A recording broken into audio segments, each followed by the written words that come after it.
হো, বরাবরের মতো শুরু হয়ে গেল আমার আরও একটা দিন।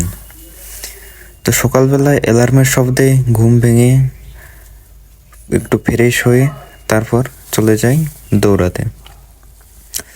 তো প্রতিদিন 4 কিলোমিটার দৌড়ানোর পর এরপর বাড়িতে আসি। বাড়িতে এসে একটু পড়ালেখা করে এরপর বিকালে চলে যাই খেলতে। আসলে আমাদের এইবারে অনেকের ঘর বাড়ি, তারপরে আমাদের খেলার মাঠ নদীর ভূতলে চলে গেছে।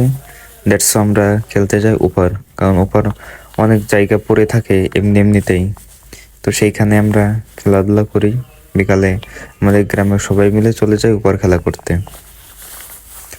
তো খেলা করতে যাওয়ার সময় নেমে যে বল নিয়ে শুরু হয়ে যায়, আর কিছু ছোট পোলাপান যাই যে এই যে ঝোলাঝুলি। তো এভাবেই চলতে থাকে, আর আমরা ওই পাশের দিকে খেলা করি। খেলা শেষে নদীতে মাছ ধরা দেখতে দেখতে চলে রওনা দিই বাড়ির উদ্দেশ্যে। এখন বর্ষার সময় নদীতে প্রচুর ইলিশ মাছ পাওয়া যায়। প্রচুর বললে ভুল হবে, কমই। তো নদীতে থাকে এখন উত্তাল ঢেউ, যেহেতু আমাদের এই পারে ভাঙছে, তো এই পারে উত্তাল ঢেউ থাকে।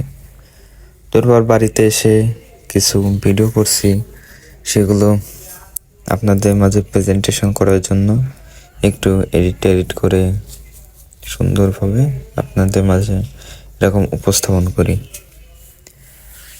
তো আসলে ভিডিও এডিট করতে করতে অনেক ক্লান্তি লাগে, সো একটু জিরিয়ে নিই। তো ভিডিওটি ভালো লেগে থাকলে অবশ্যই আমার পাশে থাকবেন। ধন্যবাদ সবাইকে, দেখা হবে পরের ভিডিওতে।